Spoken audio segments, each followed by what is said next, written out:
एक मित्र ने लिखा है, अनंत श्री समलैंगिकता को, होमोसेक्सुअलिटी को समाज में बहुत ही हेय दृष्टि से देखा जाता है और इसको सभी धर्मों एवं शास्त्रों में भी पूरी तरह से प्रतिबंधित बताया गया है। साथ में ही कई डॉक्टर्स की सलाह भी इसके खिलाफ ही होती है। आपकी राय समलैंगिकता या होमोसेक्सुअलिटी को लेकर क्या है? कृपया स्पष्ट करने की कृपा करें। समाज बदल रहा है और हमको बदलते हुए समाज के अनुसार और अपने बदलते हुए ज्ञान के अनुसार चीज़ों को देखना होगा।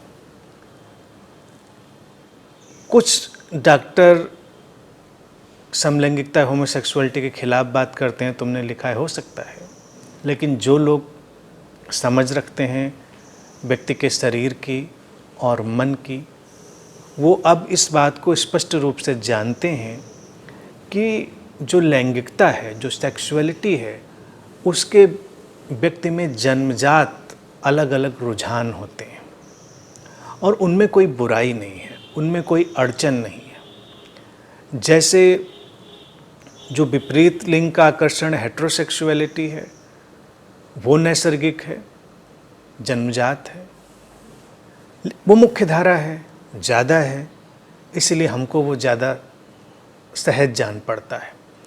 लेकिन एक छोटी सी धारा जिसमें होमोसेक्सुअलिटी, समलैंगिकता की वृत्तियाँ भी लोगों में जन्मजात होती हैं, कभी कभी बाद में उम्र के विकसित होते हुए दौर में भी ऐसी वृत्तियाँ किसी के भीतर प्रवेश कर जाती हैं।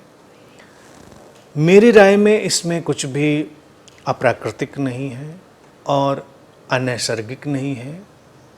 व्यक्ति के रुझान हैं, हमें उन्हें स्वीकार करना चाहिए।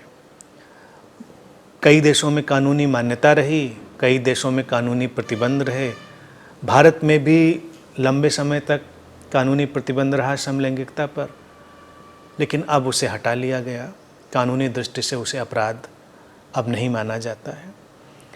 लैंगिकता कोई भी हो, विपरीत लिंग का आकर्षण हो या समलिंगी का आकर्षण हो, उसमें जो महत्वपूर्ण चीज़ है जिसे हमें ध्यान देना चाहिए वो है संवेदनशीलता और प्रामाणिकता।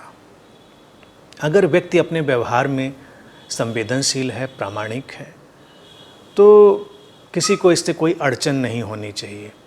विपरीत लिंगी व्यक्ति भी, जो स्त्री पुरुष के बीच आकर्षण की धारा है, अगर वहाँ भी व्यक्ति हिंसक है, एक दूसरे का शोषण करने वाला है या उसके अंदर कोई और विकृतियाँ हैं, तो वो भी उतना ही गलत है।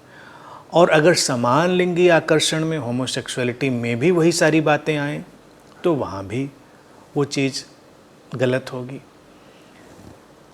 एक दूसरे का सम्मान, और सम्मान तभी आता है जब हम जीवन के प्रति संवेदनशील होते हैं। समाज को ये दृष्टि बदलनी पड़ेगी। केवल इस बात से कि लोगों के रुझान अलग हैं, उनको हम गलत नहीं कह सकते।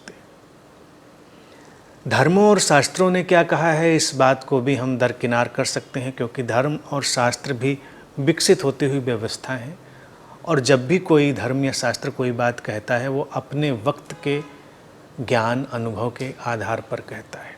जो खोजें मन की, विज्ञान की, समाज की उस समय होती हैं, उसके अनुसार ही उसमें वक्तव्य होते हैं। लेकिन अब हमारा समाज विकसित हो रहा है, समाज का विज्ञान विकसित हो रहा है, मनोविज्ञान विकसित हो रहा है और शारीरिक विज्ञान भी। उन सारी चीज़ों को जब हम एक साथ देखते हैं तो हम जानते हैं कि व्यक्ति के अंदर तमाम तरह की वृत्तियां हैं, तमाम तरह के रुझान हैं, जिनका हमें स्वागत करना होगा। एक तरफ तो हम समाज को कहते हैं कि उसे कामुकता से बाहर लाया जाए, सेक्सुअलिटी और जो सेक्सुअल परवर्जन है उससे बाहर लाया जाए, और दूसरी तरफ समाज में जो जरा सा भी सामान्य सेक्स से हटकर कोई घटना हो तो वो निंदित और हेय बन जाती है। होमोसेक्सुअलिटी की बात हटाइए तो ट्रांसजेंडर की बात, किन्नरों की बात, समाज में उनकी भी एक्सेप्टेबिलिटी कहाँ है। अब मान लो कि कोई बच्चा अपने जन्म के साथ ही किसी अलग ढंग से पैदा हो गया, उसके जननांगों का विकास कुछ अलग तरह से हो गया, समाज उसे प्रायः बहिष्कृत करता रहा है, समाज से बाहर करता रहा है, उस पर भी हमें सोचना पड़ेगा। जिसे हम किन्नरों का जीवन कहते हैं, जो योनुज हैं, समाज कहाँ उन्हें स्वीकार करता रहा है। क्यों? क्योंकि वो आम व्यक्ति की तरह सामान्य यौन जीवन नहीं जी पा रहे हैं। जो नॉर्मल सेक्सुअल लाइफ है वो उनकी नहीं है। लेकिन इसमें उस बच्चे का तो कोई दोष नहीं, प्राकृतिक रूप से वो वैसा पैदा हुआ। तो समाज को तो इस बात पर भी दृष्टि बदलनी पड़ेगी। अब इस पर भी धर्म और शास्त्र क्या कहते हैं ये तो बात अलग है। जो भी कहते हों, मेरा कहना है कि इन बातों में तो पढ़ना ही नहीं चाहिए कि क्या कहते हैं धर्म और शास्त्र। विवेक का उपयोग करिए, आज के ज्ञान को देखिए। मेरा तो कहना है कि ये दूसरा बात कह रहा हूँ, होमोसेक्सुअलिटी से अलग, जो जन्मजात किसी शारीरिक विकृति से पैदा हो गया बच्चा, ये शारीरिक बदलाव से, जिसको हम योनुज या किन्नर की तरह देखते रहे, उसको सामान्य जीवन जीने दीजिए। पढ़ाइए, लिखाइए, उसको नौकरियों में जाने दीजिए, काम करने दीजिए, पूरी स्वीकार्यता रखिए। ये स्वीकार समाज को हेल्दी बनाएगा, स्वस्थ बनाएगा। अभी तक ऐसा नहीं रहा, लेकिन एक छोटी सी धारा टूटने लगी है जिसमें ये बदलाव आ रहे हैं। और छोटी ही धारा सही, लेकिन बदलाव जब आएंगे तो पूरा समाज उनसे प्रभावित होगा और चीज़ें बेहतर होंगी। इसलिए ज़रूरी ये है कि अपने मन से पूर्वाग्रह हटा लिए जाएं। पूर्वाग्रहों के साथ जीवन ना जिएं। कोई भी लैंगिक वृत्ति हो, कोई भी लैंगिक प्रकार हो, यानी कि जो भी विभाजन है यौन की दृष्टि से, वो कैसा भी हो, उसे स्वीकार करें, उसे एक सम्मानित जीवन जीने दें। और जीवन में जिन गुणों का विकास हम प्रमुखता से होने दें, वो गुण हैं संवेदनशीलता के, एक दूसरे के प्रति सम्मान के, निष्ठा के और प्रेम के। जिस किसी संबंध में ये गुण हैं, वो संबंध सम्मानित है, स्वीकार्य है, अच्छा है, शुभ है। इसमें कोई अड़चन नहीं होनी चाहिए।